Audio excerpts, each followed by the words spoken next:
Teresa Paolini has been manning a deep fryer for decades. More oil?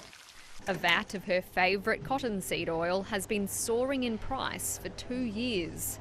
So we used to pay about $40 before, and now it's gone up to about $60. That cost is now being passed on to her customers. About 50 cents more on each item. Because of the oil? The latest inflation data shows that cooking oil prices at the checkout are up 14% in a year, and that is dripping down to all sorts of food products. It's even impacting little luxuries like cosmetics. Oil is like a vital part of our formulation development manufacturing. It probably goes into close to 70% of our products. The manufacturer is tipping price spikes of up to 15% on moisturisers and lipsticks in the next year because the cost of almond and castor oils have surged. And we're not talking like 10 or 20%, we're talking, 1, 2, 300% increases.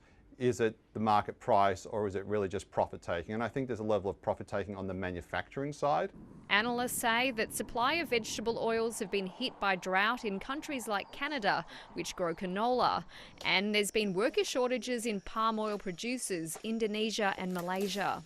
On top of that, we had a disappointing harvest of soybeans out of Brazil and more broadly across South America, including Paraguay. The latest shock was the war in Ukraine, which along with Russia is one of the world's biggest producers of sunflower oil. We've seen the prices really escalate very quickly this year as a result of the invasion. But prior to that, we were already seeing prices that were double 5-year average.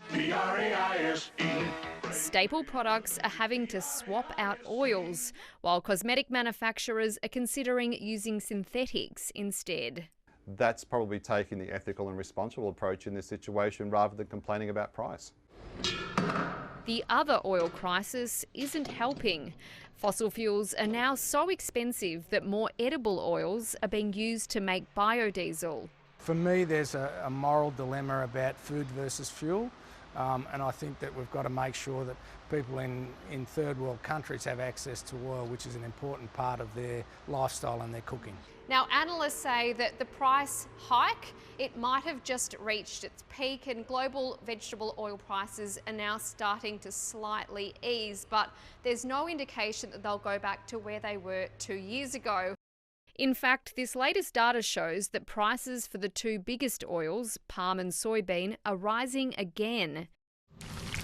Teresa Paolini is already preparing for another shortage. This time it's olive oil due to more drought in Spain. I just went to buy my olive oil not long ago with my husband, and I knew there was going to be a shortage, so I went out and we bought quite a few olive oil cans. Sorry. You've been olive oil hoarding? Yes! I like my olive oil. A price hike that is seeping into everything.